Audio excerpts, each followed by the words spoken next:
안녕하십니까. 안세현 대표 박인종 회사입니다. 오늘 제 293강은요. 국내 글로벌 대기업이 당기순이익은 충분히 나는데 해외 판매 총괄 자회사가 적자인 경우 그 적자인 회사에 대한 기업가치 평가받아가지고 평가 감액은 평가손실, 당기손실로 처리해야 한다. 이것이 주제인데 지금 3월 말 가까이 되니까 저희 회사도 이제 해외 감사를 다 이제 끝내가면서 마지막으로 감사 의견이 확정된 단계인데 이런 사례가 좀 있을 것 같아서 미리 얘기해드리고 얼마 안 남았지만 회계사들이 현명한 판단을 하고 그래서 공익을 지키는 천병이 되기 위해서 한번 제가 가장 민감한 문제를 이제 얘기하겠습니다.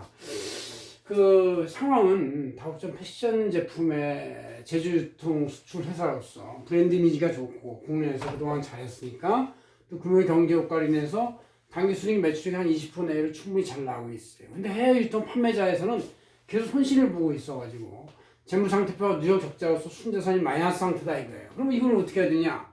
순자산 마이너스 상태라는 얘기는 이렇게 재무제표 이렇게 있으면 자산이 이렇게 있으면 부채가 더 많고 부채가 이렇게 있고 이제 이 자기 자본 낸 거 이런 것이 이 마이너스에서 결손이라는 얘기가 이게 누적 마이너스.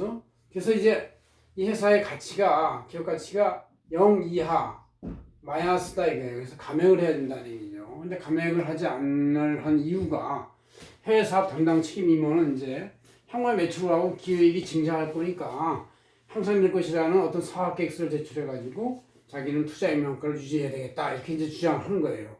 회사 내에서도 이제 많은 분쟁이 있죠. 경리신문자는 감사인들이 이걸 안 된다 까야 된다는데 하니까 해외 사업 담당자는 자기 책임이 있고 자기 이제 자리가 있으니까 안 된다 지켜야 한다 이러고 있어요. 그래서 논란이 되는 것이죠. 그래서 저희 회사들이 이제 회계사들은 해외 자회사에 대한 재무제표를 정밀 분석을 합니다. 이럴 때는 자 종속회사 재무제표를 부르니까 순자산보다 부채가 더 커요. 부채는 이제 본사 외상 매입금하고 현지 차익 같은 게 있겠죠. 순자산이 마이너스 상태고 손익계산서도 누적적으로 계속 마이너스다. 이러면 이거는 회사는 이제 계속 손실이 나오고 있는 거예요. 물론 이제 물건은 판매는 되고 있지만 국내 본사로부터 구입해서 사는 물건의 해외에서의 판매의 그 어떤 컨트리뷰션 마진, 기여 이익이 작아서 팔아도 적자가 나오고 즉 그 국내에 그만큼 더 많은 금액이 가는 거라고도 볼 수 있는데 어쨌든 그것은 국제 이전 가격이 잘못 결정돼 있죠. 왜냐하면 여기서 규모의 경제라는 얘기를 한 것은 규모의 경제가 있어서 해외 볼륨이 커지면 그만큼 생산 단가가 낮아지니까 해외로 더 낮은 값을 보내가지고 충분히 이익이 날 수 있도록 유지를 해줘야 되는데 이제 그 생각을 안 하고 그냥 원래 하던 관습대로 이만큼의 정도의 국제적 가격은 수출을 해야 되겠다 그래서 하다 보면 자꾸 해외 자회사에는 이제 외상 매입금만 쌓이고 판매이익은 줄어들어서 이제 적자가 나는 것이죠. 그래서 현장 감사인이나 심리실에서인지 이런 것이 들어오면 저희들 어떻게 판단하냐면 종속회사 투자 계정에 대해서 감액을 해가지고 영업 손실을 반영해야 된다. 그렇게 해서 국내 모기업이 또 순이익이 꽤 난다는데 이 순이익에다가 마이너스를 시켜서 어느 정도 약한 순이익으로 내면 되는 것이지 왜 고집을 하냐 이런 얘기에 대해서 경감을 시켜야 되겠다.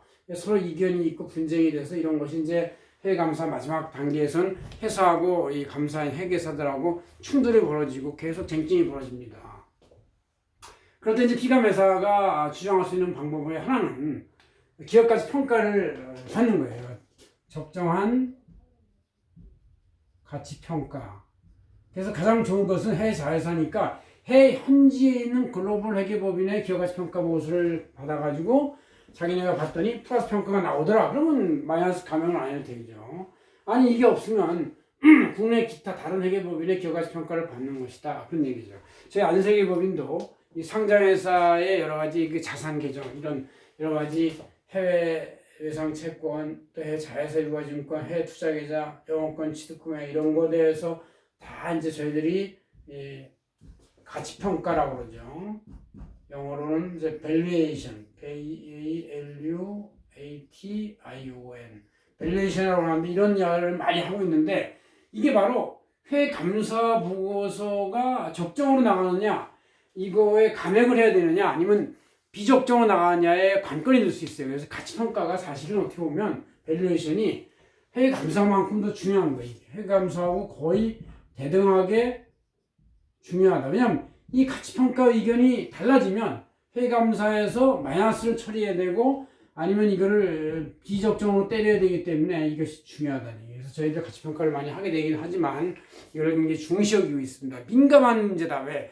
감사 의견에 영향을 주고 공익 피해 문제를 일으키기 때문에 그것이 이제 대표적인 것이 삼성 바이오로직스가 바로 이제 이 지분이 1% 미만 49%일 때는 그냥 51% 이상일 때는 액면가로 나오다가 49% 떨어져서 콜옵션 행사하니까 갑자기 시세가 올라가는 걸 평가하는 거와 지켜가치 평가가 올라가는 거가 바로 그런 문제인데 이와 같이 5천억짜리가 5조가 될 수 있는 것이 이제 기업가치 평가 보고서예요. 이게 마이너스 손인지 마이너스 손인지 알 수 없지만 하여튼 대단한 그래서 위험한 것입니다. 그래서 잘 해야 되는 것이죠. 그래서 가치 평가를 하기 위해서 여러 가지 도입하는 이제 팩터들이 이자율이나 할인율, 위험률 이런 건데 이제 그걸 블룸버그 통신 이런 걸 이용하고 그래요. 그래서 우리도 이제 안수회계법인도 블룸버그 통신에 가입을 해서 이제 제대로 된 평가 보고서를 잘 만들어내고 있는데 그래도 신중히 해야 한다 그런 얘기죠. 자 이렇게 평가대행에서 이제 의견이 있는데 이 의견에 대해서 이제 여러 가지 우리 재무제표의 자산 계정에서도 평가 대상이 되는 게 재고자산도 사실 이게 재고자산이나 외상채권은 다 최근에 입고된 거 아니면 최근에 판매된 거 위주니까 시점이 바로 리센트 최근이다. 시점은 최근이다 이렇게 볼 수 있어가지고 이제 그 개념이 프레시하고 맞다고 볼 수 있는데 해외 자유세금과증권이나 해외 영업권 취득 이런 것들은 이것이 과거 시점에 이루어진 거예요. 이걸 과거 시점에 이루어진 걸 현재로 평가를 해야 되기 때문에 이것이 맞는지 안 맞는지를 알 수가 없는 거예요. 그래서 이것이 대단히 민감하고 중요하다. 그런 얘기죠. 이것을 제대로 평가를 안 하면 자산 자체가 제대로 되지 않기 때문에 해외 감사인이 감사를 제대로 할 수 없거나 아니면 적정 의견이 나올 수가 없는 그런 문제가 생기는 것이죠. 이와 같이 돼 있다. 그래서 제가 이걸 생각을 해봤어요. 왜 다른 것들은 시간이 최근의 거니까 확인할 수 있고 또 예금 같은 것은 은행에 조회를 하면 알 수가 있죠. 조회서를 저희들이 직접 우편 발송이나 아니면 온라인 전자 발송을 통해서 입수하면 다 알 수가 있는데 이런 것들은 평가 보고서를 받아야 되는 것이다 이게요. 그래서 이제 이렇게 왜 엇갈리느냐, 의견이 엇갈리고 분쟁이 있고 끝까지 해결이 안 되고 비적정 의견을 받게 되느냐, 끝까지 관찰을 못해서. 왜냐하면 회사들은 자신의 재무제표상의 목표이익을 지키기 위해서 굉장히 고집하는 버릇이 있고 회계 감사인은 현재에 맞지 않으면 회계 감사인도 다치고 공익도 피해를 주고 또 그 회사도 피해를 줄 수 있어요. 아주 쉽게 말하면 잘못하면 회계 감사인이나 현장 감사인하고 그 회사 임원, 재경 담당 임원하고 잘못하면 형소에서 만날 수가 있는 거예요. 그런 그 위험한 상황을 왜 하느냐. 그래서 아예 감액을 해가지고 계곡 바닥부터 내려가서 천천히 이익 보고 올라오면 이게 안전한데 이렇게 이런 감사 투자의 정권을 까지 않다는 얘기는 그 달랑달랑 매달려가지고 썩은 동아줄에 매달려가지고 혹시 플러스가 될지도 모르는 썩은 동아줄. 근데 이제 실제는 마이너스죠. 그래서 이 마이너스란 얘기는 여기 있는 많은 누적 잉여금이 이거 마이너스 하면 이게 다 까지고 없어진다는 얘기예요. 사실은 본사의 당기순이익이라는 것도 이게 이익이 아닌 출래불사춘 이익이라 할지라도 이익이 아닐 수도 있는 그런 위험성이 있다 그런 얘기죠. 그래서 제가 이제 해외 종속 자회사가 이 재무적인 문제점을 제가 나름대로는 추정을 해보는데 이런 수가 있다는 얘기예요.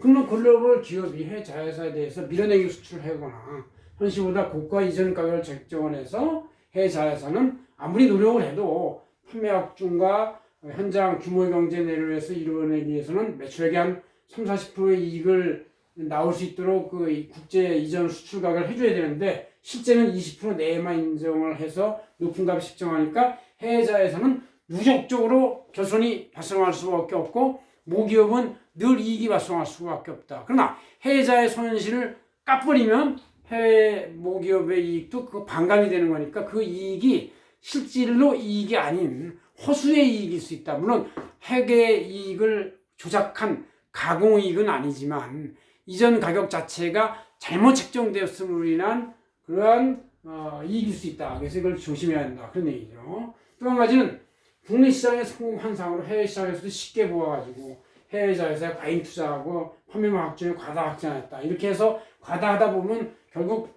잘 안 되게 돼 있죠. 그래서 손실이 발생할 수밖에 없는데 이럴 때는 차라리 현지의 도사 같은 독립된 유통망한테 직접 거래를 해서 걔들한테 취급하고 적정한 마진을 보호해주고 우리의 최소한 이익만 취하면 방식이 더 가볍다.